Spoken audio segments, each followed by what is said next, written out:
This is Carrie Cassidy from Project Camelot. This is the place where the UFO Congress is being held this year. And I'm about to go see if there's anything worth filming about this event. And Bob Dean has a group of people behind him, surrounding him, I should say. He's over here holding court. Among the group that greeted the Anunnaki in '54 at Muroc, which is now Edwards Air Force, there was an archbishop from Los Angeles by the name of Mike McIntyre. McIntyre had been invited to be present when they landed, to meet them, because I thought, well, somebody ought to be representing the church here, you know. And they brought old McIntyre over from L.A. to Muroc. And they were there for 2 days. And these guys scared the shit out of everybody with their technology. And they talked openly. The two hovered over the runway for 2 days. Just never landed. I mean, no legs or nothing. They just hovered over the damn runway. It's all on film. But the other guys come out, landed right in front of the hangar, and got out and went over, and, you know, shook hands or whatever. I don't know what the hell they did. McIntyre was present because I had invited him. Well, after it was all over with, after the second day, and you guys get back in their ship and off they go, our intelligence people got a hold of McIntyre and says, now, Archbishop, you better understand something. You can't talk about anything you've seen.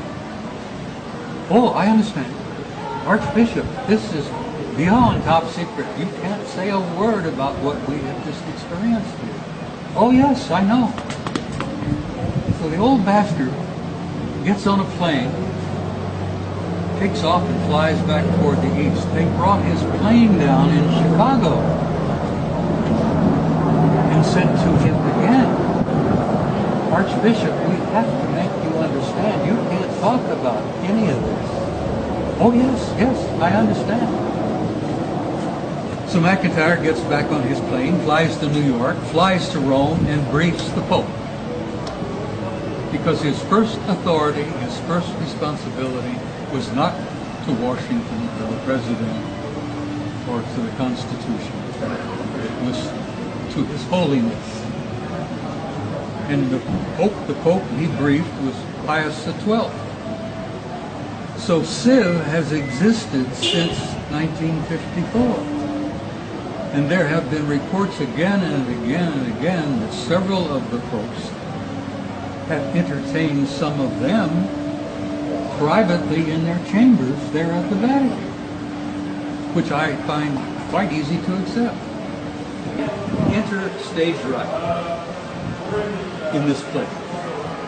We go out on the stage and we prance and dance and we take our little toy swords and we whack and bang each other and we make love and all this crap, you know. You've got all of Shakespeare's plays. And then he says when the act is over, you exit stage left and a new play begins. So what I have nagging suspicion is the 21st of December, we exit stage left. 2012, a new play is beginning. Oh. And a few of us, well, many of us, exit stage left every damn day. I damn near died in October, for Christ's sake. But you know, how many people died on the planet this year? Several million? And several million more got born. You want to know what? What the Old Boys Network has told you. Jesus Christ. That's what I want to know. I spoke at your Awaken the Awareness conference in September. Yes. I was honored and delighted to be there. I leveled out to the audience what I consider to be probably the most complete presentation that I've made in years. And you took the whole thing and put it on YouTube, so it's out there. But there are a few things that I've been shared with and shown to, informed of, that I haven't shared with you. And like I said, this one guy, he was, just a soldier who was involved in those crash retrievals. Was it just like a detail? You got picked? Oh yeah, and I mean, Roswell was the same way. It wasn't like y'all had to have a special clearance. It's like you, we got to go now. I officially never had a clearance, so I had a secret clearance from the time I got into basic. And you were in the military. It requires every 5 years you have to renew that clearance. Yes, sir. I never had to renew it. Interesting. They needed me more than I needed them, until I started to ask in '87, what type of information do you have on me involving UFOs? DIA came back and says, we have a entry on you where you have a security clearance, secret, under AR-50, and that's nuclear short. And I said, oh, that's nice. And Army Security Agency are the ones that issued this to you. But it was always there. But from that secret clearance, it's only supposed to be on a one-time basis. They broke that all the time. I'd be exposed to stuff that was top secret, CSI, all of that. Well, I'm surprised they gave you a secret clearance for all that. I know top secret has so many different levels. They could always go up on it. But secret's only one. But see, that secret clearance provided the foundation to use me many times over on a one-time basis. Now, you were always in briefed and out briefed. But, I thought I was getting out of one mission because it made it clear you had to have at least a secret clearance. So I went up and very sadly acknowledged that, I'm sorry, sir, I don't have a security clearance. And this was with the Inspector General of the U.S. Army in Germany. The incident that occurred there, and that went on for several weeks and we were involved in that. And involved the Soviet Union, too. Anyhow, after I went ahead and announced that, I'm sorry, I just can't do this because I don't have security clearance. And I'd be remiss if I told you I don't have that. And I figured, okay, they're going to send me back to my unit. Done deal. And all he did was say, I know you'd lay down your life for your country. So I don't have any heartburn with you yet. But see, he knew. But I didn't. I wouldn't find out until '87 about that secret clearance. And I wouldn't find out until '87 they needed that secret clearance to add on. Every time I went and tried to get a clearance, because it's crucial for promotion, they'd always go ahead and paperwork already done for well, they would bounce it back down and tell me, don't problem, because see, if I did it, I'd find out I'd have it, and they could never pull it. When I got assigned to Nemi, they tried to pull it because I didn't need a security clearance there. So they sent me a notification that it had been pulled. I thought, the last on them, I don't have a secret clearance. They went back and told 4th ROTC region, no, this man needs it. We can't explain to you why. He keeps the clearance. So I didn't know it at the time, but we were getting ready for something big. That's how they keep it secret. They don't tell you. Oh, yeah. So when I got out, I was debriefed, but I'd already started to say this isn't right, we're hurting people. So I went through the gauntlet of being relieved of duty, getting hit up on them trying to court-martial me, having to go through a psychiatric evaluation. And the bottom line, 3 field grade officers was relieved of duty as a result of that. You being in the military, you know that doesn't happen. That never happen, ever. And I got a meritorious service medal out of it. And they did. Oh, man. And I have it with me. If you're here tomorrow, I'll even show it to you. Where the commander's inquiry said the ER was wrong, talks about the relief of the officers, and they even made it part of my military personnel record because it dealt with UFOs and because I was refusing to follow orders, not to be trying to get information out. They actually pulled that because they were afraid that later on they would find out that, hey, this guy got a relief for cause because it had to do with his interest in UFOs. What is this? So they actually pulled it. They pulled it by fish, and once it goes on the fish, it's not supposed to be pulled. They actually, I got a copy of my fish where it's there. The next fish I got, it's no longer there. And I have the letter from Milperson say that it would be made part of my permanent record. So favoritism does exist. Hey, I've had an Article 15 torn up, and that's illegal. Oh, it's a legal document, I did a lot of that for my troops. And this is her book that she... No, actually, it's Clifford's book, It's, but I well, what did you do? Release it? I sponsored it. I did the interviews. Let me tell everybody the truth of it is. Bob here can better understand it better than probably anybody that's never been in the military. I have difficulty telling my story because I see it in my mind's eye and I relive it each and every time I tell it. Then I get emotional. I don't like doing that. Days after, I still feel it. So, you know, she knew this is the book that I needed to write. So, very meticulously, she did many interviews. And she, in essence, captured my entire life, my entire involvement with this. So now there's a book out there that I would have never written. And my granddaughter, that's my heart, she thinks it should be getting out there. When we'd talk, she'd even say, "Grandfather, you're holding things back." And I'd always say, "Yeah, honey, I am."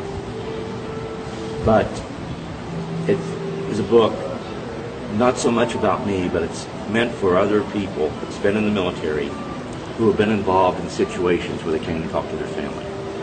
I've gotten several hundred calls as a result of that book coming out. And actually, one of the most important calls, and there were actually 3, but the most important was a guy that served with me in one of the retrievals.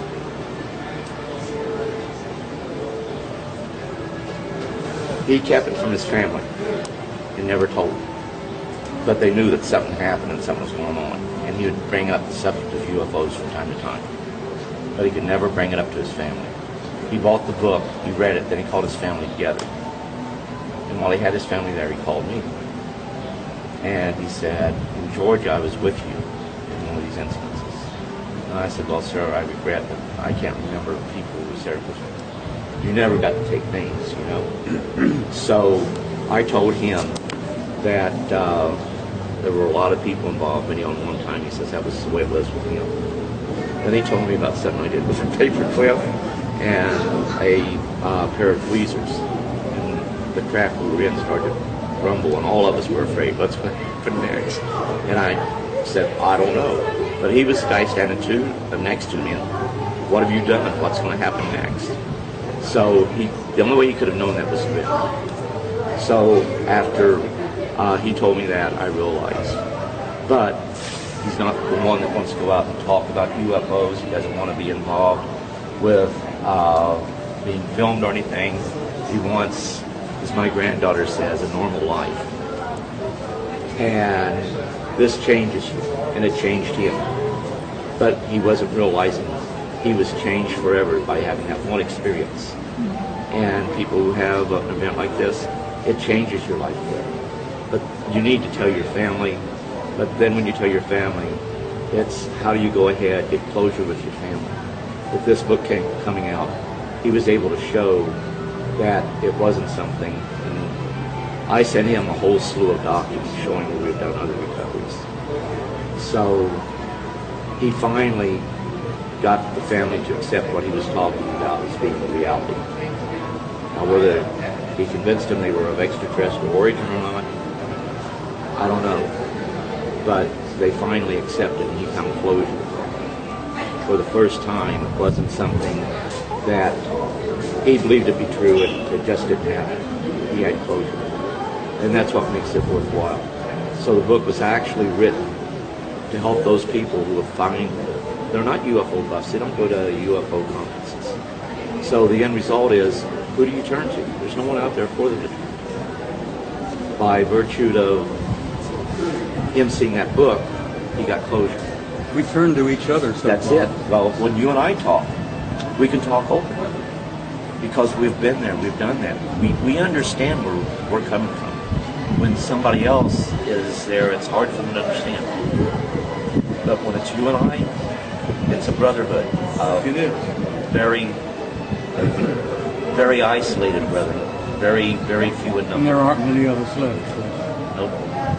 Not many of us left. I keep saying goodbye to old friends every damn day. Well, you're going to be here for a long. Oh, shut up. As long as you're around, I'll hang around. Okay? You'll be here for some Tam, it's time. good to see you. Good. Hi, I'm Carrie Cassidy from Project Camelot, and I hope to go down as far down in the rabbit hole as possible at this point. You guys with me? You have to be careful, my dear. You go down the rabbit hole, you might not come out. I understand that. Okay. But being careful is something I kind of threw out there. Yeah, I know. a long time I ago. know. All right? Well, let's- And from an old war horse to another old war horse, you should know what I'm talking about. I know exactly what you're talking about.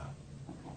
So we're very happy that Bob Dean has survived his ordeal in, what was it, October? October the 1st. Okay. Yeah, after your conference in September in Orange County.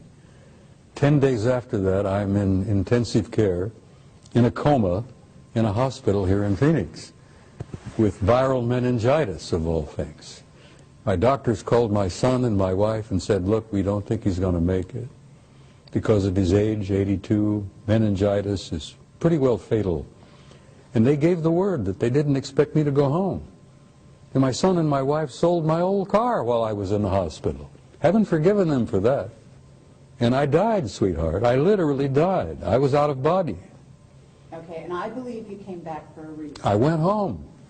I really went home. I've been out of my body several times over the years in the military, in combat. But I went home, and I was glad to be home. And I ran into a couple of dudes on the other side who says, no, you're not staying here. You got to go back. And I says, no, I don't want to go back. I'm finished with that mess down there. I want to stay here. And they said, no, you haven't finished. You got a few things yet to do. So get your buns back there. Next thing I know, I wake up in a hollow, in a bed, in a hospital, and they're giving me injections, and they're taking blood, and they're giving me meds, and good Lord, here I am, sweetheart. I'm still here. I'm as ornery as ever. That's right, you are. And I came back for some purpose, and I'm not sure what it is, but I'm here. Okay, and we're going to try to discover that purpose right here and right now. Clifford, you're part of it. You're a contactee, and we did an interview with you years ago, and I've had a lovely conversation that I recorded yesterday between you and Bob. Very brief, but lovely nonetheless. And you are an intuitive, and I can relate to that. And we had a lovely conversation many years ago in Roswell. I remember, ma'am. And it's a delight to have you here. I know you don't come out much Yes, ma'am. anymore, but you're here. And you are as eloquent as ever, I can say. Thank you. And the two of you are, talk about two guys who have very smooth tongues, smooth talkers, both of you. I didn't realize that. Are you a smooth talker? Not that I know of. My wife yells at me a whole lot. I'm not smooth. You are. We're old friends. We go back many, many years. Okay. Cliff and I are among the last of the old boys network, because we had a network of a couple of hundreds, maybe 500 guys over the years, from every rank, from every service. And we had sergeants, we had admirals, we had generals. We've had a Russian cosmonaut who was a member of our old group. But most of them are gone home now. And Cliff and I are among the last of the old boys. And I love him dearly, and he's a dear friend because I know what he's been through, and I've been through much of it. So I relate to him. And it was such a wonderful thing to see him again this time. We can relate to one another. I mean, it's like you can talk to other people about the experiences you had, but they don't fully understand. But They when you can't, talk, Cliff. They no, can't. They can't. They haven't been there. So it's about, like, you know, we can communicate and understand fully what is going on by virtue of being there and being a part of it. But when you try to talk to other people, a lot of times it's very difficult. Bob has always been, I apologize, Sergeant Major. Command Sergeant Major. Command Sergeant Major Robert Dean has always been a close personal friend ever since we met. And we united, we felt that kindredship, and there's a brotherhood there that most people don't understand. In the military, you form brotherhoods, But in this particular field, when you've been a part of it, you've been exposed of it, it's even a tighter brotherhood. I hear you. So what I want to ask you first of all, both of you, what is it that you haven't told the people? Okay? What I want is, both of you are getting older. Both of you are one of the, the most, the most courageous, the most out there individuals in terms of greeting the public, sharing your story with the public. Both of you have been exceedingly brave in that regard. You've taken a lot of flack over the years for that, and everyone listening to this should respect them for that. But what I'd like to know is, what haven't you told people that you could tell them today? Because, for example, and these are the hard questions, okay? They're not all friendly, all right? What were your dealings with the unfriendly type, and why? You first, Clifford. Well, with me, I never had to deal with any of the unfriendlies. I was just warned that not all contact would be friendly. So, you always prepared for that. But every time you went into an event, it was always that, I'm going to use the term fear, but it's not exactly fear. There's that anticipation of what might happen. All kinds of things ran through your head. Things that I haven't told, and I'm sure that the Sergeant Major can also concur with this, is that the things that went on you couldn't even tell your family, and you wanted to tell your family. And it created problems within your family, and you couldn't tell anyone. And like I think I told you earlier, when my new book came out, my son, my oldest son, was the first one of the kids to ever do this. That he put it on my Facebook that, I'm proud of you, Dad, for trying to bring forth the truth. Wonderful. They got to see what I was trying to do to gather the information, because I knew that Roswell wasn't just a lone event. That over the years we had recovered many such objects, debris thereof. Crashes are unique. They don't happen every day. They're very rare. And there's 100 reasons why we have recovered crashed UFOs. But I try to bring everything out. I understand. And we shot those UFOs crashed because we shot them down? In some instances, but it was more the Soviet Union and other foreign powers that did it. But if they were foreign powers that were friendly, we would go in and try to recover those. There was, I think, it was in the 1970s. There was a UFO that went down in Sudan. Now this is unique because it wasn't ours, but we wanted to go ahead and recover that object. Well, there was strained relations at that time with all nations in the Middle East, so they did not want us there. However, a group of 13 Soviet personnel, to include scientists, went there to investigate that object that fell. That shows right there that it wasn't ours. We knew it wasn't ours. And the documentation makes it clear. But we couldn't say too much about it because we could not go and look at it. But the Russians did. But I can tell you on many occasions, both the U.S. and Russia would, or should I say, the former Soviet states, we would work together. And we worked with other foreign powers simply because situations like this could lead to misunderstandings that could have triggered possibly a nuclear war.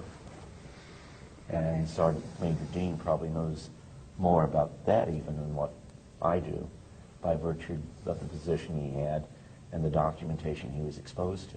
We and the Soviets have been together, closer together than most people realize. We and the Soviets have been working side by side on this particular issue since before the Cold War, for God's sake. Now, the Cold War, as many of you remember, many of you older people will remember, was kind of a construction that was made up by Soviet leadership, American leadership, to convince the world that we were antagonistic toward each other and we were going into a nuclear war. We and the Soviets have been like this from the very beginning of this matter, particularly involving them. Okay. So, and even today now, here we are, we don't have a space program of our own publicly. We're paying the Soviets, what, $500,000 a pop just to get one of our astronauts to the space station, for God's sake. So we and the Russians have been pretty close together for the last 50 years on this alien matter. And why is that? You know? Because we recognized from the very beginning that it was us versus them. And we didn't realize back in the beginning that they were made up of not only malevolent guys out there, and there are some of them out there that don't like us at all. They're not purposely malevolent, they're not hostile, but they don't like the human race, and they don't give a damn whether we survive or not. Thank God we have good friends out there that do care about us, that are related to us, who want to see us survive as a species. What is the threat? In other words, first of all, you know they've done abductions. We know that they allowed them to do abductions, and yes, some of the abductions are positive contactee experiences, et cetera, and some of them are painful. And depends who it is, but they also had an agenda, and one of those agendas is to create a hybrid race. They're harvesting us. Humans are already hybrids. We made an agreement with them, 1954. We would allow them to continue to harvest our genetics. And we traded that for technology. We also traded a lot of our gold for that technology. I was telling someone the other day that I'm remote viewing Fort Knox and it's half empty because we've given the Anunnaki enough damn gold that they've given us anti-gravity, they've given us zero-point energy, and we have a separate space program which makes NASA look like a joke. Exactly. So Clifford, you're aware of this. You must be aware of the abductions, the negative side of the abductions as well, right? Well, like, goes back to where not all contact would be friendly.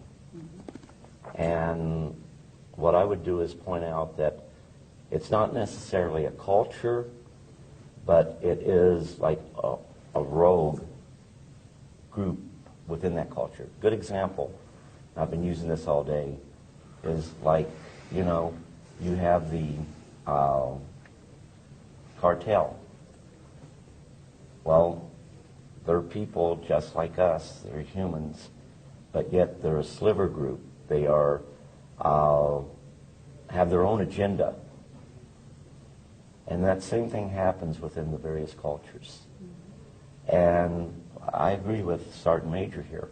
My biggest fear is if these rogue groups are going ahead and coming to agreements with not only our nation, but other nations, then that's a very dangerous situation because they're the wrong ones to be working with. Okay, and this is going on, isn't it? Unfortunately, I believe to a degree, yes, it is, because the ones that really are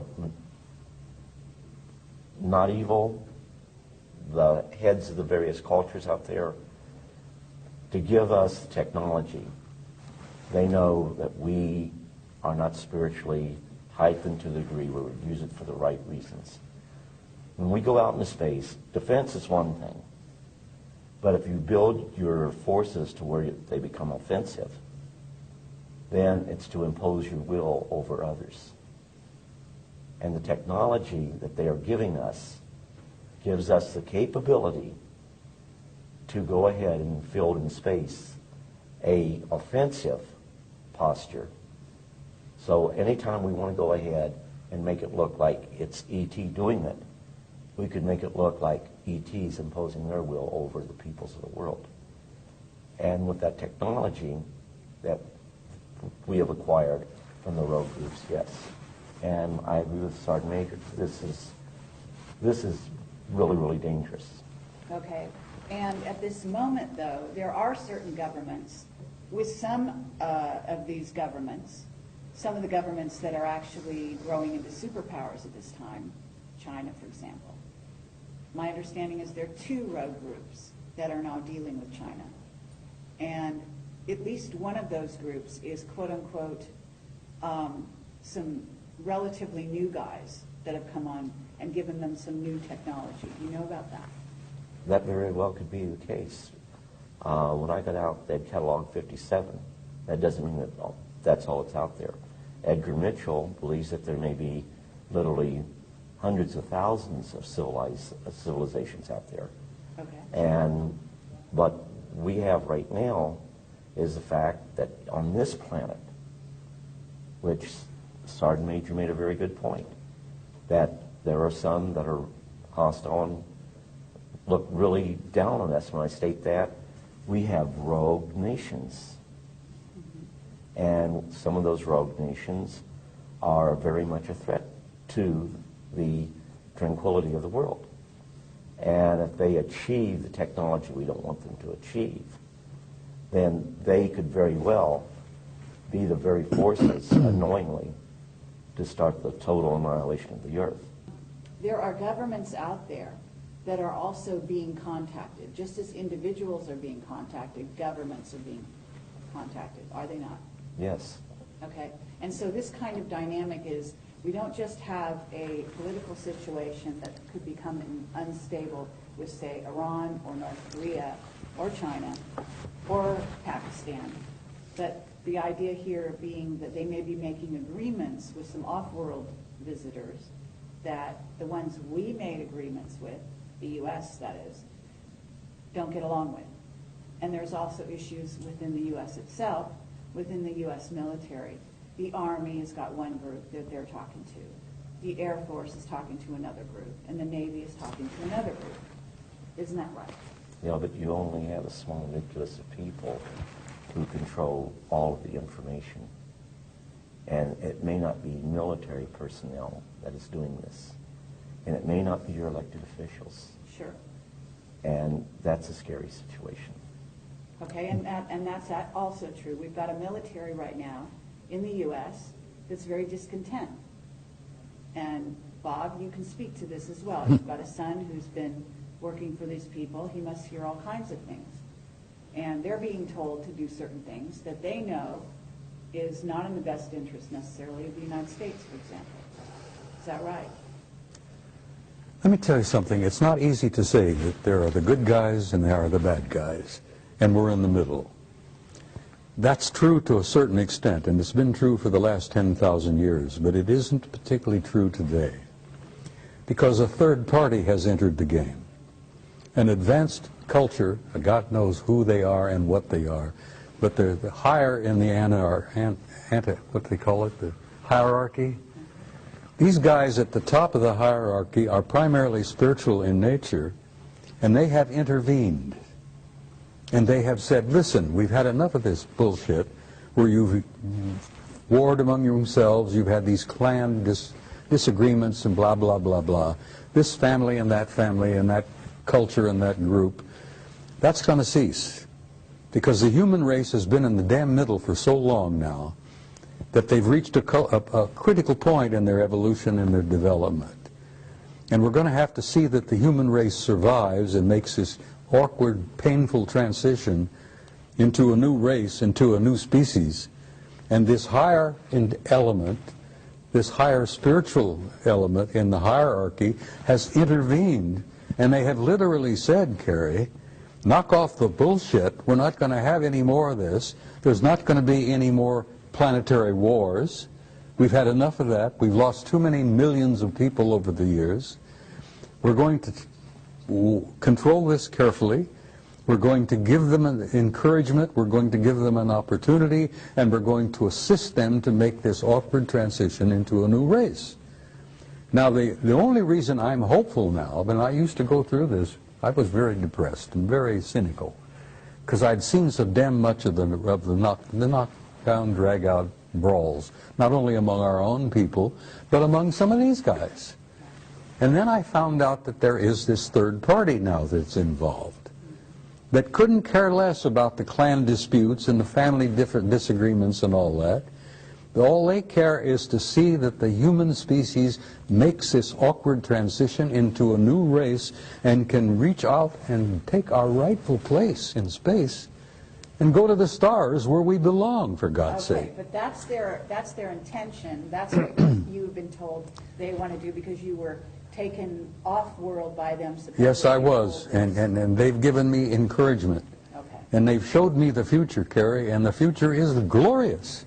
We are going to make it, and we're going to look back at this awkward period, this blackness that we've been through for the last century or two, and we're going to look back like students of history and say, my God, look what they went through. Look what they did to each other. We're going to look back from the future into this particular time and place, and we're going to say, how in the world did they pull that off? Here they are killing hundreds of millions of people in these wars, butchering each other. This has got to cease. We can't let that race off the planet until they evolve and grow and mature where they can be safe. Okay, but Bob, that rationale, when you've got these races, off-planet races, who have been warring with each other for eons. So maybe there's a new guy on the block. Let me tell you maybe something. That new guy is orchestrating things here. But actually, I'm going to sit over here and I'm going to be suspicious of even Well, that new guy. it's all right to be suspicious, and I know where you're coming from. Childhood's End. I was talking to Joe Farrell not too long ago at another conference, and Joe Farrell has written The Cosmic War. And The Cosmic War is a true story of a war between interplanetary intelligences. And they literally damn near destroyed each other. They destroyed a planet beyond Mars, for God's sake, in our own solar system. But that crap has got to cease, and I have had the opportunity to meet guys from the higher level who said, we're not going to allow that to happen anymore. We're going to give you a chance to make it. And the only reason I'm hopeful, and I told you this privately earlier, is that I have seen the future, and there is a future for the human race, and it's beautiful. Okay, and I appreciate that, okay, and I would agree with you. And I think a lot of people listening to this, who will listen, will agree with you. That's why we're all here. That's what we're working for. But the work is still to be done. And what I want to do is keep eyes on the ground right now. And I want to talk about the idea of what's right before people, because this is 2012. We're going into 2013, and some of these years are very crucial years. Okay, as you say, these are going to kind of be the years in which the transition happens. So It's happening right now. Exactly. So what I want to talk about here is, first of all, yes, you have a lot of bad kids in the class, okay, and those involve the Illuminati, some of whom are basically being run by certainly groups of reptilians, certainly a group of Anunnaki that may not have our best interest in mind. They'd like to clear the planet. They've got big plans, and they've been working on those plans for a very long time. And both of you must have been face to face with that agenda. Their agendas exist because they exist, and they've had some of their own personal agendas for eons of time. But their plans for our future don't mean diddly squat, because there are these higher developed cultures out there that have now intervened, and they're going to see that the human race is going to be allowed to make it. Okay, and you've said that, and I agree. But the thing is, the idea here is not that somebody come in, organize the schoolyard for us, and then they go off on their own business, and then we're left to deal with it. The idea is that we learn to walk on our own. We organize the schoolyard ourselves. Okay, so there's a great importance for the human race to take sovereignty, to take their rightful place as members of the galactic community. And to recognize who we are. What they understand who they are, yes. That we have. Okay? The human race is precious. The human species is so unique that they told me when I was with them for 6 weeks, I was asking them question after question after question. I found that they were as interested in me as I was interested in them. And I asked them why. And they says, you human beings don't grasp who you really are. You have a unique genome that is unique in the galaxy. You're made up of the patterns and the parts and pieces and genes and whatever of at least 12 different races in the universe. And as a result of that, we think of you as unique. As a result of that, we look upon your little planet as probably one of the ripest and richest zoological gardens in this quadrant of the galaxy. That's the first time I realized the galaxy had been divided into 4 parts. I didn't even realize there was a quadrant. And they said, oh yes, you're the most unique and precious zoological garden in this quadrant of the galaxy. Absolutely. We venerate the planet, we venerate the flora and fauna on it, and we're going to see that it survives. Now, I'm getting this from the higher level. I hear you, and I appreciate that. So, Clifford, because both of you have been threatened, both of you have had children who died in most unfortunate circumstances. Isn't this true? And I don't mean to bring up something that is hurtful, but the bottom line here is that you're both whistleblowers. You both came forward. You both put your lives on the line. You've both been threatened in a myriad of ways, okay? And people out there, people need to realize that this is the case. You're not just out there pontificating, you know, talking off the top of your head.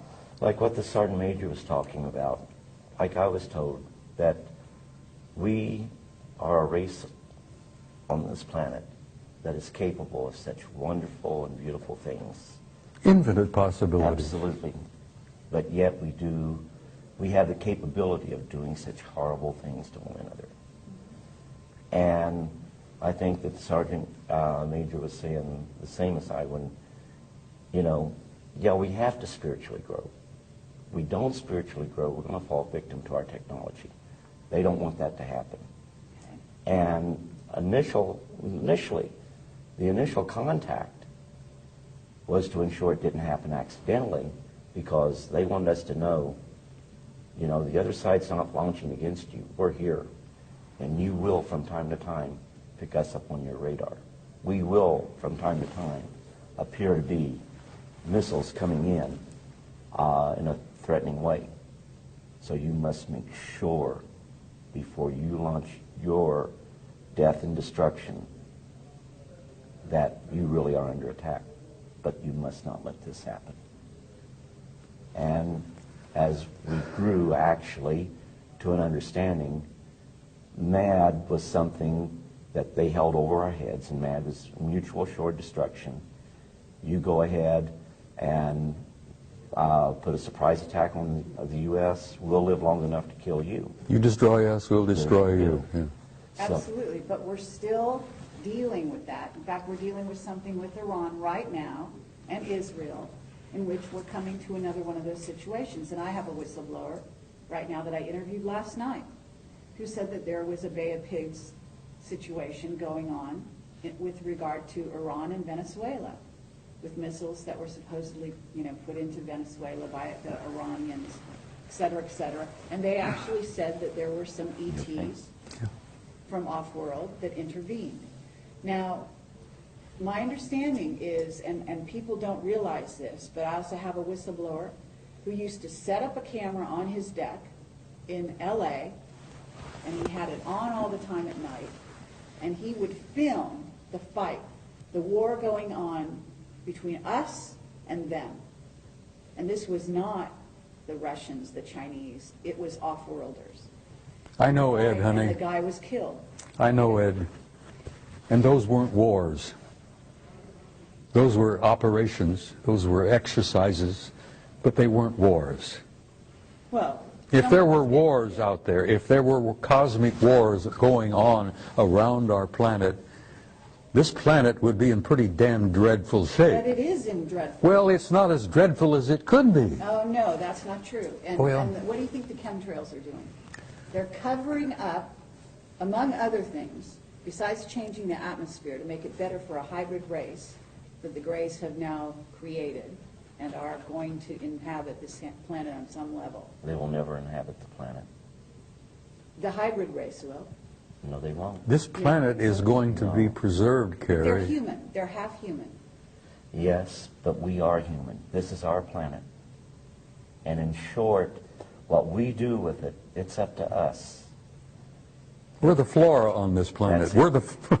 We're the fauna on this planet. I it. agree. We're the caretakers. And Sorry, we're should there be a hostile force that was to invade us, we would put up a valiant defense. We couldn't win without outside help.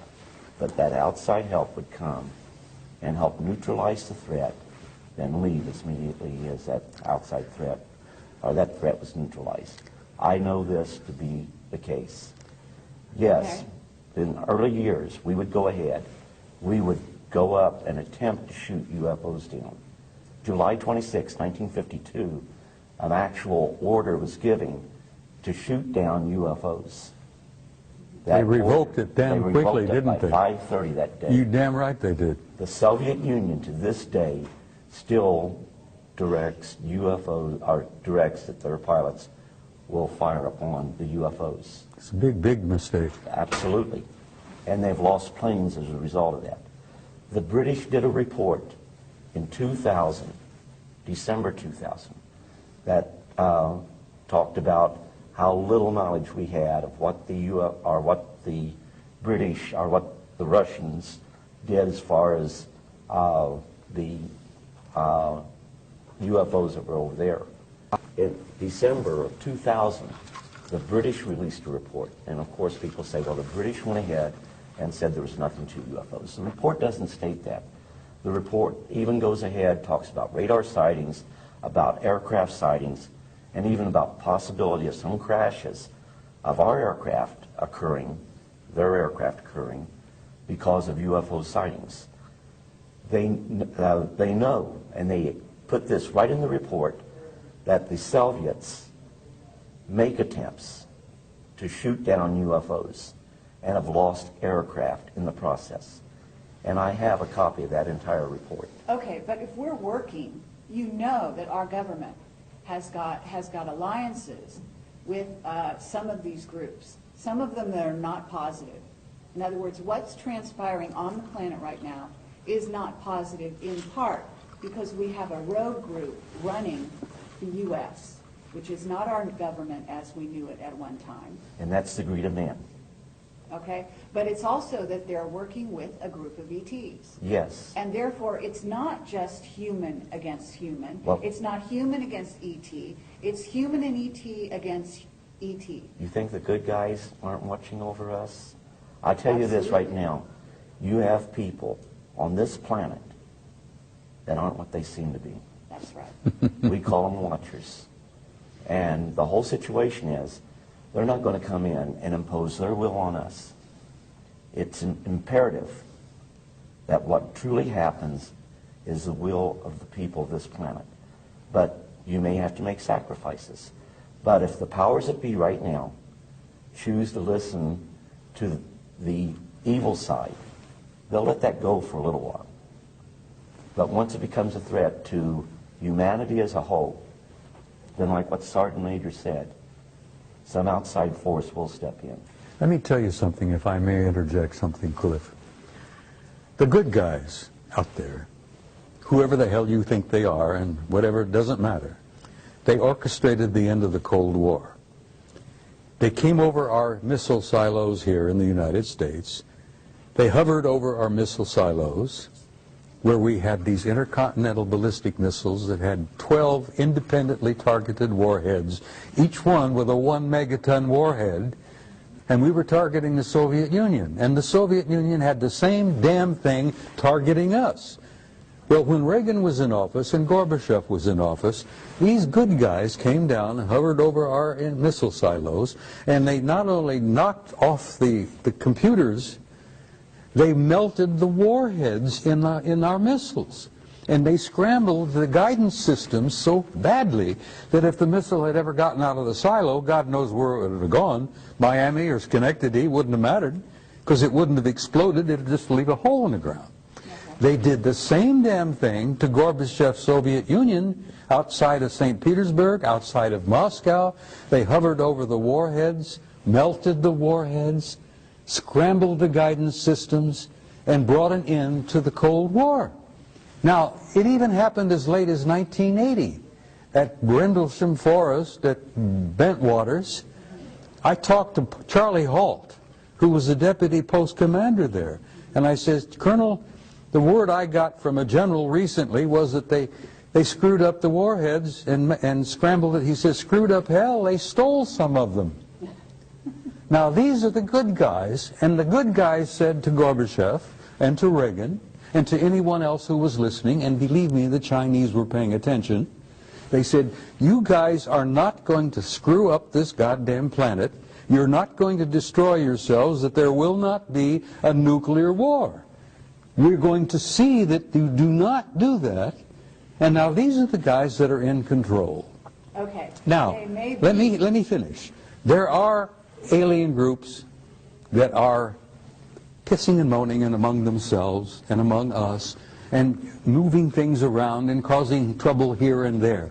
But there is that third party beyond them that's in charge. Okay. If they're in charge, they're doing a hell of a bad No, job. well, you tell them about it. I will. And if you want to run into them and meet one of them face to face, as I I'm have, sure I have. you be prepared to give him some guidance on what you think would be the answer. Well, that's what we're doing here, okay? These people from off-planet, we're their progeny. We are their family. That's right. And therefore, we have their genetics. And therefore, like child is father to the man, we have every right to stand up and speak to them and tell them what is right and what is wrong with what is going on here, okay? And that means a lot of the different races. We are related to a lot of races out there, and you know it. I can see this adolescent child standing up and say, look, Pop, I'm going to tell you what I think needs to be done. And father looks down at the brat and says, well, good, tell me what you think. But in the meantime, I'm going to keep your ass out of trouble. I'm going to see that you don't go to jail, and I'm going to not let you blow yourselves up in the meantime. Okay, but we have, let's serious here. We are on the verge of civil war in the United States, and you know it. Both of you, okay? Our No, there's no. military is extremely discontented. Our government is, well, the secret government is working very hard to funnel most of the money into their black projects. We've got, in essence, a rogue civilization that's living, going off-planet using technology that is wild beyond our wildest dreams. And we are here in what, 2012, and we don't even have cars that fly. We are using old technology. They're demonstrating through NASA. They're taking astronauts off the planet in an unconscionable way, in tin cans that blow up and kill them. I mean, we have a situation here that is actually not in a great state of affairs. And we are on the verge of these games they're playing with chemtrails. They're ruining humans' health across the globe, especially in the United States. We've got underground bases. We've got dulce experimentation on humans that is going through the roof. We've got biological weapons labs across the nation. We've contaminated the planet with radiation from Fukushima, now in north of Chicago, and here in San Onofre, we've got another plant, some of which is being triggered by the powers that be. So they are playing games, and they're not just fun and games. They are very serious games. They are messing with us in a serious way. They can go ahead and play those games, but the situation is we, an unknowing, unsuspecting public, let it happen. In short, I'm a retired service member. I love this country dearly. If anybody threatened this country, I would lay down my life for our way of life. Out of all the countries in the world, this country right here has the greatest form of government. But what makes it great is the people. And we can talk about the evils of the government and the evils of the industrial complex. But ultimately, we, the people, have the most powerful weapon in the world. This is what it is. And when it comes time to vote, you vote. When you think that there are things that are wrong, you correspond with members of your government. Now, they may not, in the case of UFOs, you better believe I do a lot of writing to a lot of senators and a lot of governmental agencies. And I'm quite sure they hate that. But as I told a major once, when he asked me, what difference does it make to you if the Pentagon has 50 flying saucers? I went ahead and I said, sir, you have the luxury of not knowing the truth. Unfortunately, I do not share that luxury. Now, experiences such as the Sergeant Major's and mine, we may have different experiences. But when you put them all together, they paint a picture. And the situation is, why are we talking? I guarantee you the Sergeant Major loves this country just as much as I do. And we may be old codgers, but if you threaten our way of life, we would take up arms. I pledged my life for this country, and I still hold to that, and Cliff. that pledge is still dear to our heart. Okay, but you do understand you have Oh, a yes. government Oh, that yes. is ready to put people like you guys and me and probably a few other people in this room in jail for talking about the truth. Because they want to keep secrets and they want to continue with their way, which has become basically a rogue society, okay, behind our backs.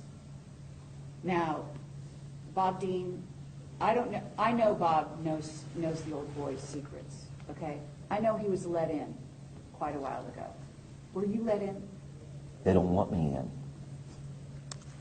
Okay. Let me put it to you this way. Why not? They don't want me in because the whole situation is, I don't like what's going on, and I wouldn't cooperate. Well, when I first got started in being an interfacer, okay, fine, I went along with it. When I saw we were hurting people, I drew the line in the sand there. That we did not have the right to go ahead and drive people to the edge where they committed suicide, where they lost their families, they lost their job. They would have to go through ridicule because of things that happened to them. When they're involved in something, we give a prosaic explanation knowing that it's not the right answer. And I said, no, this isn't right. I have a moral obligation to go ahead, throw myself on my own sword, no matter what people thought of me, no matter if they thought I was crazy, thought I was lying, didn't make any difference. What was important was to go ahead, come out and say, here's what really is going on. Now, why is that important? Because it goes ahead, hopefully, and I had one experience with that since my new book got out, and gives people the courage to say, this is what happened, at least to their families. And they owe that to their families. At some point, they will go ahead and start thinking, we need to come out and talk too. Mm-hmm. That's right. And, you know, it's got to start somewhere. Okay. So they didn't let you in their old boys network, and yet you were an intuitive. You must have had intuitive knowledge. I mean, you were used to contact, to deal with any survivors, isn't that right, in the craft? And so you have a unique ability. So with that same ability, you have the ability to see beyond the facade with the old boys. So although you weren't let in the way he was let in, you still know what he knows. Isn't that right? I would agree. Okay. Bob, they let you in. Why I've been did on they the let you inside for many, many years, honey. And I've been a maverick. in? Yes. I started off Thank God. quietly, keeping my mouth shut. I got along just fine. Then I became pissed off. I got angry. Has nothing to do with courage. It's anger. I got angry as hell, and I'm a command sergeant major retired, and you don't piss me off and push me too far, because then I start pushing back. So I ended up becoming a threat. Then I became a nuisance. And I've learned since that I am now an asset. But The reason I'm alive. You played their game to some degree. Well, I played it along to a certain point, and then I reached the same point that Cliff reached. I said, I'm not going any further with this. I saw too many lives ruined. I saw careers ruined, families destroyed, people committing suicide. I saw things, honey, that would curl your hair. And I said, I've had enough of this shit. I'm going to tell the goddamn truth, whether they like it or not. And that's when they threatened my ass. They tried to take my pension away. They harassed me with black helicopters and black SUVs, phone calls at 3 in the morning. I went through the whole 9 yards until I fought back. I says, I'm carrying a gun, I'm a marksman, don't push me too far, I'm going to start shooting people. And you realize they walked away and backed away from me and left me alone? And here I am, 2012, 83 years old, ornery as ever, and I'm speaking to you with honesty and from my heart. Okay. But you have friends in high places. Yes, I do. A few of them are still around. Most of them are dead. Clifford does as well, and I know I do. Look, I've known some of the guys in MJ-12, honey, personally. I'm sure you And have. most of them are dead now. I don't know who the new crowd is because I've been out of touch for quite a while. Okay. But they still exist, and they're there. You call them the black government, you call them the secret government, doesn't matter what you call them, they're there. But they're still messing with people. Oh, they're messing with people.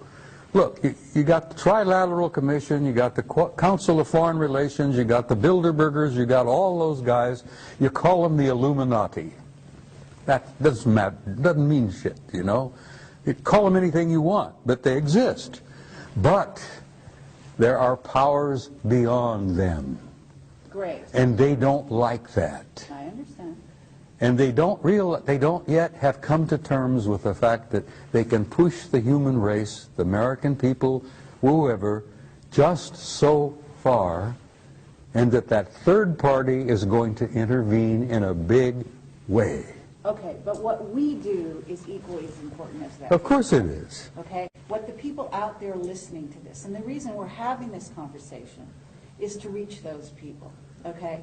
To get those people to get involved, to get them to realize that there is a war afoot. I want people to wake up, Carrie. I don't speak publicly anymore. I don't travel well anymore. I'm getting old and I'm getting tired. And my patience has been stretched to its limits. And I don't have a lot of patience anymore. And like my dear friend Robert there, I get to a point where, God damn it, I'm going to stand up and raise holy hell. I'm going to be a command sergeant major again.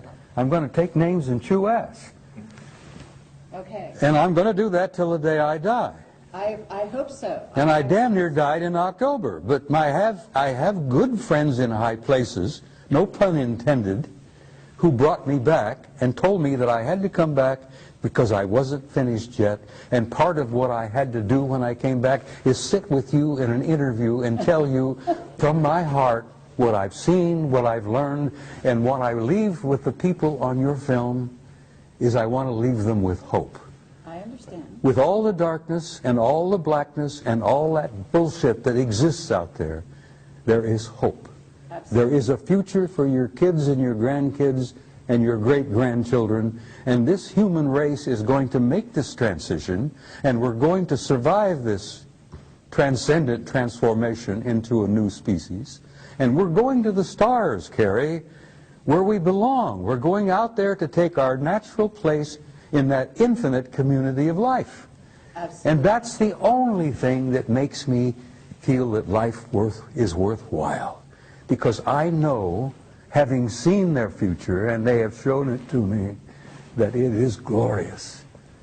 And I wouldn't be sitting here talking to you unless I believed that in the depth of my heart. And I want to leave that with your viewers. You've done so. That there is a future, and it's glorious, and there is going to be a tomorrow. And dispense with this bullshit about doomsday, because every time some poor human being on this planet dies, it's doomsday for him. But that's not the end of life. That is true, but we need to handle a situation that's going on the planet right now that requires human beings to not just We have wake to up, participate in it. We have to but they participate have in to- our They salvation. have to participate through consciousness. Yes. Okay? And they have the ability, because we are, again, their progeny. We have those powers. We can fly. We can do anything we want to do. We can create reality. We can destroy reality. Honey, the human spirit is infinite. We have power we haven't even dreamed of yet. That's right. And once we realize who we are and what we are, and we start expressing that power, there's no end. We can change anything. Okay, so what we want people to do is we want to educate them, we want to wake them up, and we want to give them the tools by which to change their reality. And that's what you're doing with these films. That's exactly right. Now, Clifford. Well, I'll back up the Sergeant Major in that we got enough going on out there that's talking about, you know, UFOs are here, they're hostile, we're on the end of their food chain, they're going to take us over, there's nothing we can do about it, but we thought you should know. If that was my message, I'd say nothing. But like the Sergeant Major, I want my message to be a message of hope and for us to look and build towards a brighter future. And by us spiritually growing, we head in that direction. But it's going to take time. We're not going to go away. We're going to be here. We are going to achieve interstellar travel where we visit other star systems. But in order to do that, we must first grow spiritually. Right now, the situation is we're a world in quarantine. And do we have the technology to be out? Oh, we sure do. I can show you the NASA plans for setting up permanent bases on the moon, on Mars. The technology is there right now. 2007, they planned to go back to Mars. Did they? Or did they not? Something going on we don't know about? Yeah, probably there is. But we are still a world in quarantine. Okay, well, I don't agree that we're in quarantine. I actually think we have been invaded every way since Sunday by various races. In other words, the quarantine is off. The gloves are off, and that's part of the transition. In other words, you don't go to the big leagues without starting to get into the sort of understanding that there are positive and negative beings out there and diving into the water and learning how to swim on your own. So this is the challenge, and this is where you guys can bring your wisdom, your worldly knowledge to the people, and that's what we're doing here. Now I have a question for you, Bob Dean. You've always said that the Anunnaki walked the halls of the Pentagon, and I have been told to ask you this. What are they doing there? Well, which Anunnaki are you talking about? Good answer. Yeah, you understand when I use that term, I use it in a generic sense. Those who came down from above, those who from heaven to earth came. Whatever. Well, there are all kinds of Anunnaki out there. Okay, but the ones walking the halls of the Pentagon are the ones I'm interested in. Most of them are good guys. And have you met them? I've met some of them face to face. I'm talking about in the Pentagon. Some of them wearing uniforms. Okay. Yes. Some of them looking with 3 stars on their collars. Fine. Admirals, vice admirals, Anunnaki. Right. So help me God. I believe you. Well, they're in our midst, and they're basically good guys. Because they understand that there is an authority above them that is going to see that this race survives and that this race makes its transition into a transcendent new species. Okay, then what's going on right now with our financial situation? Oh, that's bullshit, honey. Pardon me, but it's bullshit. They've been playing these games with money for the last 1,000 years. My old organization, the Templars, established the banking system, for Christ's sake, in the 11th century. Okay, but there's also an issue with gold, and there is something going down in America that is weakening. Let me tell you something about gold. Fort Knox is half empty. It's 3 of the big underground repositories are empty. Okay, but there's tons of gold in the Philippines, supposedly. Oh, there's gold everywhere, but we've been trading gold to the Anunnaki. And you know that the gold isn't really about money. No, it's not about money, it's about power. But it's also about consciousness. Well, gold can turn... Gold or myths. Gold is not merely a pretty metal, which makes lovely jewelry. It's nice to hold, and it's nice to play with, and all that. The value of gold is it can be turned into ormus. And the ormus, this white powdered monatomic gold, is worth more than its weight in gold, because the Anunnaki ingest it. It generates their genome into immortality, for crying out loud. And that's why we've given them half the crap in Fort Knox in trade for their technology. Exactly. And if the average American realized that Fort Knox, if they ever conducted an inventory and an audit and realized that they only have half of what they think they've got, that we've traded the rest of it off to the Anunnaki for technology. That's the value of gold, Carrie, and I hope that's on film. And people will listen and say, holy conniption, you mean we don't have as much as we thought we had? Well, you've never had as much as you thought you had. You've been a little player in this game, and you've been manipulated for so damn long that you don't even realize that you're not even a part of the game. You're a player. You're just a part. Okay, but we want to change that in this interview. I know you do. We want the people listening to realize that they can take things at hand and they can become aware, and awareness alone can change your reality. If they can inform themselves, Carrie, of who they are and what they are, they're free. They are free. They don't have to worry about this garbage anymore. Right. And they will not be allowed to be manipulated anymore by these other assholes out there. Pardon my French, I'm sorry. I'm an old command sergeant major, and I sometimes lose it and use old infantry terminology. But once the average guy out there realizes who he is, he's free. And I hope that your viewers see that and remember that of all things. And like what I said, told you before, let no one live in your mind rent-free. Make sure of your facts. The biggest problem I have documents. And everyone tells me they don't mean anything. Well, you know what? The Constitution is a document. And if you don't read it and understand your rights under the Constitution, then we lose those rights. There is no right more sacred than that right that is lost.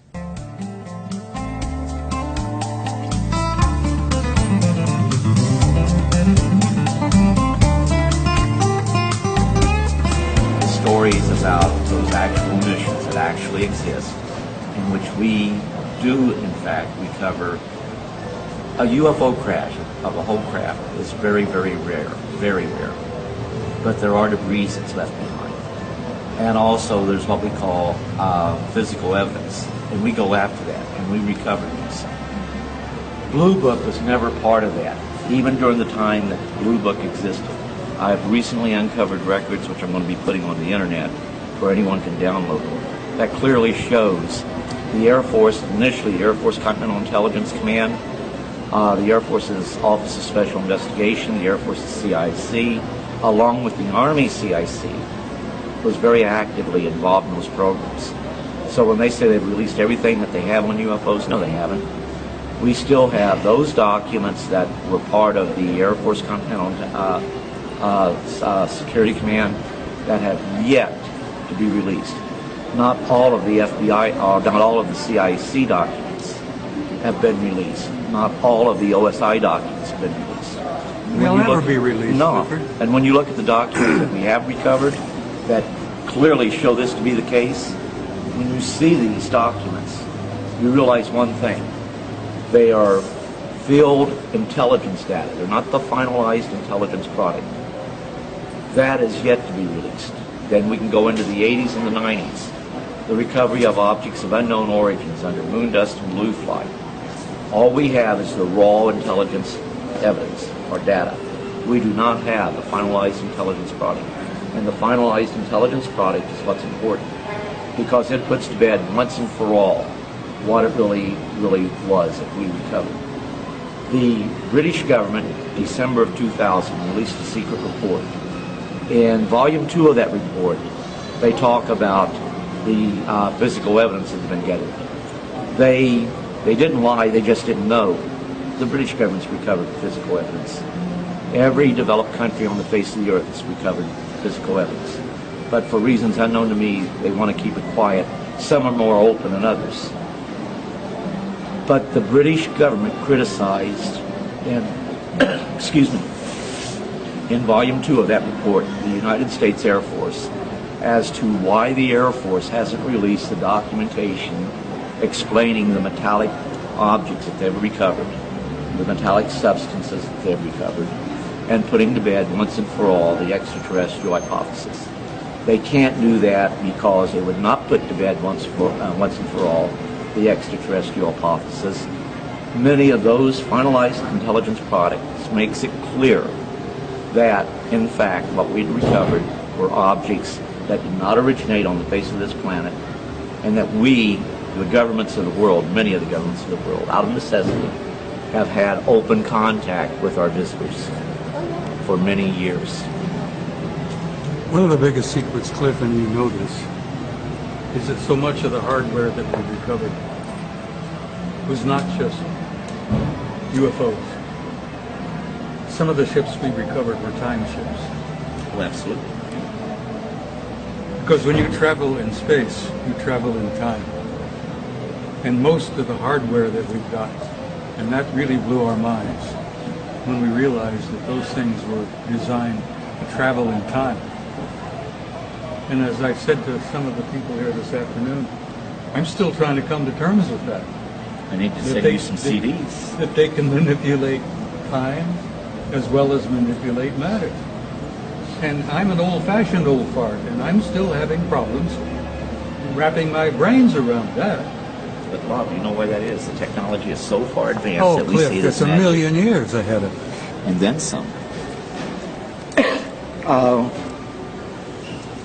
NASA will tell you in their advanced, I don't know how many of you people are aware of it, but in 1995, NASA said we're never going to get to other solar systems by using conventional rockets.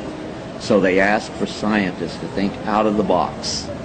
And many of the scientists started to think about exotic propulsion systems, antimatter drive, teleportation, traversable wormholes, and I assure you I have the documentation. If any of you are in Roswell, my door's not closed to anybody. You can come over there and I'll even be happy to make on a CD copies of those reports that they have. And now all of that, to some people, is commonplace.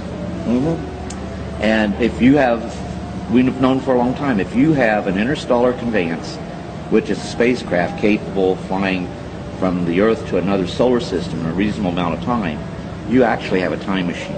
Case in point. I won't go into detail how I know this, but you have a planet that is 100 light years from planet Earth. They decide to visit planet Earth. It'd take light 100 light years, or 100 light years to reach us from that The speed star. of light takes 100 years. So the whole situation is they can do it in real time in an hour and 40 minutes. That's traversing what we call space-time. So when they get here, they're seeing the light from their planet 100 light years prior. But you can also travel in and out of different space-time continuums, for lack of a better term. And you can actually view things that have happened in the past. And a lot of times, you may even experience this. Like, you can't shake the feeling you're by yourself, yet there's someone else there. There's someone watching you. That could very well be a person that's from the future observing you in the present. So the time travel, the one thing there's a natural barrier. It's going to keep us from getting that stuff. So we develop a time machine before they do. You mess up the entire space-time continuum if that was to happen. So God in his infinite wisdom ensured that would not happen. However, that doesn't stop you from going back and observing. But there's also a great desire not to do anything to change the future. You only can change the future in the present.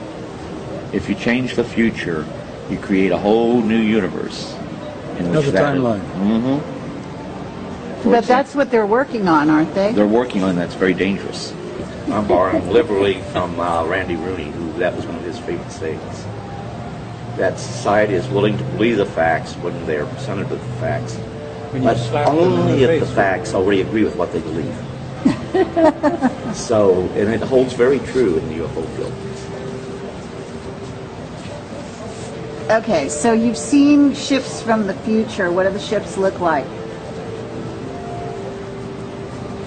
You asking me or Clifford? Both of you. There are If many, Bob, many, if you're prepared many, to tell many the times truth about this, like, I'm listening. we have many types of aircraft, and we have many societies that are visiting us. And you can't think of it as being aerodynamic aircraft frame. The circular, the common circular saucer shape, they have that. They have the blade shape. They even have the cube shape. They have the spherical shape. They have mothers out there 5 miles long. Yep. Oh, yeah. What about the plasma ships, though? The plasma ships can take it in any form they wish. Right. In any time they wish. Yep. That's what's so difficult for many of our scientists to come to terms with. We're not talking about distances. We're talking about time. And when these guys come here, they're coming into their past to visit us. Mm-hmm. Because some of them are a million years ahead of us.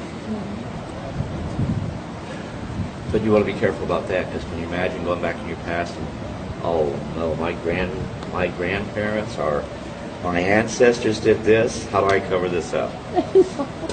Yeah, I come from a family of racists. And that's not easy for me to come to terms with. My old man, my father was a racist. But I had to pay $500 to have a Catholic church look up my lineage. I had to pay them $1,500 to keep quiet about it. Kidding. Well, You checked to the Vatican, did you? Absolutely. Oh, Jesus. I guess they'll figure it balanced about next week. You'd have 2 teams that show up. You'd have 18 feet. First ones there, if there were any injured entities, you had to give them first aid. Our first aid could actually kill them. So it was imperative that we knew which species we were dealing with and what was the appropriate first aid. So that became crucial. Now, I wasn't even supposed to see that book. But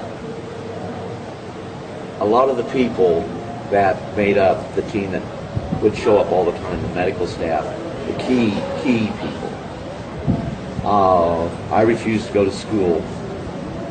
And later on, I found out that would have been, actually in the Army, we called it gondola wish. That was the Army Security Agency remote viewing program. But at the same time, the intent of doing remote viewing, they hoped to go ahead and get a remote viewer down to at least core level where they could be utilized in the field maybe further. Based on the experiences that I've had, I believe that I was meant to be in core level. Because while I was in Germany, I was at V Corps level. You're familiar with that. And even though I was in the 3rd Armored Division by being under Hanau Military Community, that was part of 3rd Armored Division. We were part of 3rd Armored Division.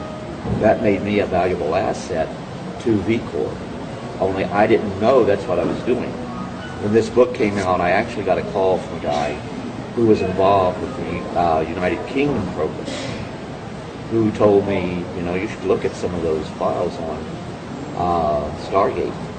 And I said, I would, only the CIA says that they have already turned them over to the National Archives.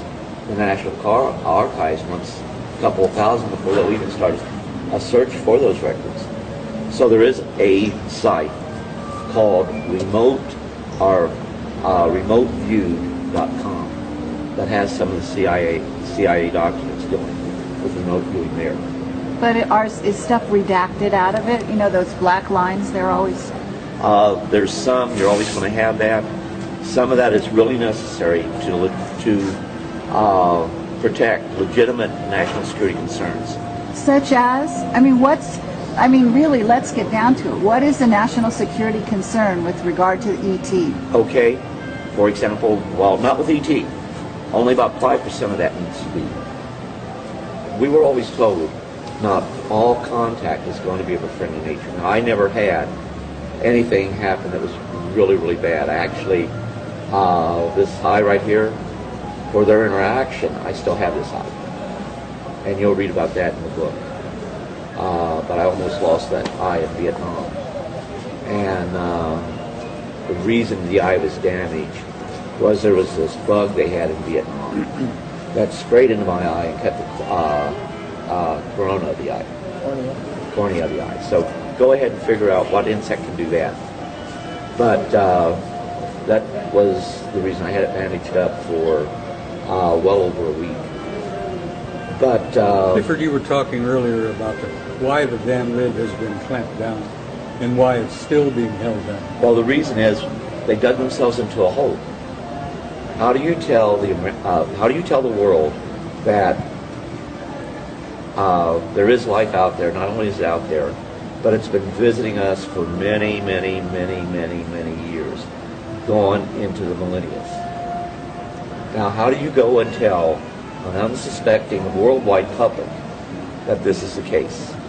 And when you do this, there will be repercussions. Actually, during the time of Stargate, they did an exercise in remote viewing going back to the time of Christ.